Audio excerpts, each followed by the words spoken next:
Est-ce que vous aussi, vous trouvez la crevette plus grosse cette année? Eh bien, vous avez raison. Selon les premières observations des pêcheurs, elle est plus dodue et plus abondante ce printemps.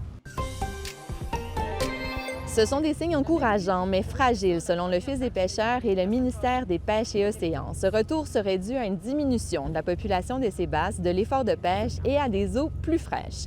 La prudence est de mise malgré tout, puisque la population de crevettes nordiques est en déclin depuis plusieurs années. Il y a un bateau qui sillonne la zone de cette île ces jours-ci. Le seul crevietier qui est basé à cette île va partir en mer plus tard cet été. Connaissez-vous la tuberculose? C'est une maladie infectieuse qui fait un retour au Québec et dans les communautés autochtones depuis quelques années. Le Centre de santé Wawitchitoun, en collaboration avec le CIS, tient aujourd'hui et demain un colloque sur la maladie. L'objectif, c'est de mieux informer les gens et les encourager à se faire dépister. On veut aussi s'attaquer à la stigmatisation associée à la tuberculose. Plusieurs intervenants seront présents, dont le médecin conseil en santé publique, Stanley Volant.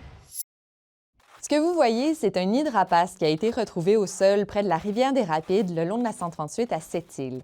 Un nid que plusieurs habitants du coin connaissent. À côté, on peut voir le poteau qu'avait érigé Hydro-Québec et sur lequel le nid était installé. Le poteau semble avoir été scié. Hydro-Québec fait actuellement des vérifications pour comprendre ce qui s'est passé et établir un plan d'action.